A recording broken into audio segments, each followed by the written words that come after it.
আসসালামু আলাইকুম ভিউয়ার্স, কেমন আছেন? আশা করছি সবাই ভালো আছেন। আমিও ভালো আছি।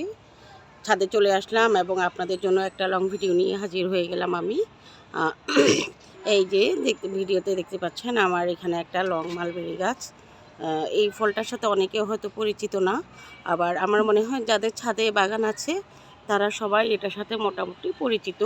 তো এই ফলটা দেখতেই বেশ লম্বাটে টাইপের লং মালবেরি।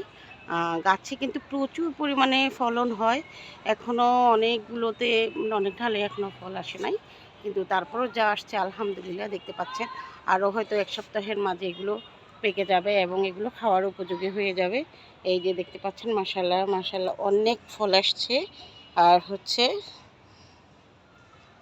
ভিডিওতে দেখতে পাচ্ছেন কিনা জানি না, প্রচুর পরিমাণে ফল আসছে। আমার গাছটা কিন্তু খুব বেশি বড় না, মাঝারি সাইজের গাছ। কিছুদিন আগে প্রুনিং করেছিলাম, তো এই জন্য হচ্ছে ফলন বলা যায় গত বছরের মতো হয়নি।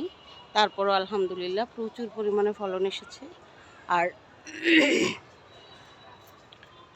এই যে এটার টেস্টটা অনেকটা টক মিষ্টি, পাকলে পুরা যখন টকটকে লাল হয়ে যায় পেকে তখন কিন্তু বেশ মজা খেতে।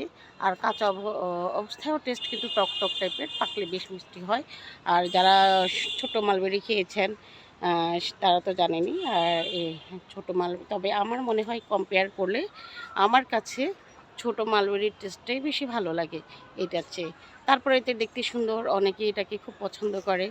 আর এইটা হচ্ছে এটা দিয়ে আপনি জুস বানিয়েও খেতে পারবেন, এমনিও খেতে পারবেন।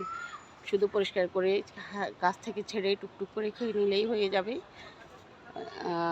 আমার ভিডিওটি দেখার জন্য আপনাদেরকে অনেক অনেক ধন্যবাদ। ভালো থাকবেন সবাই। আর আমার ভিডিও যদি আপনাদের ভালো লেগে থাকে অবশ্যই লাইক, কমেন্টস এবং শেয়ার করবেন। আসসালামু আলাইকুম।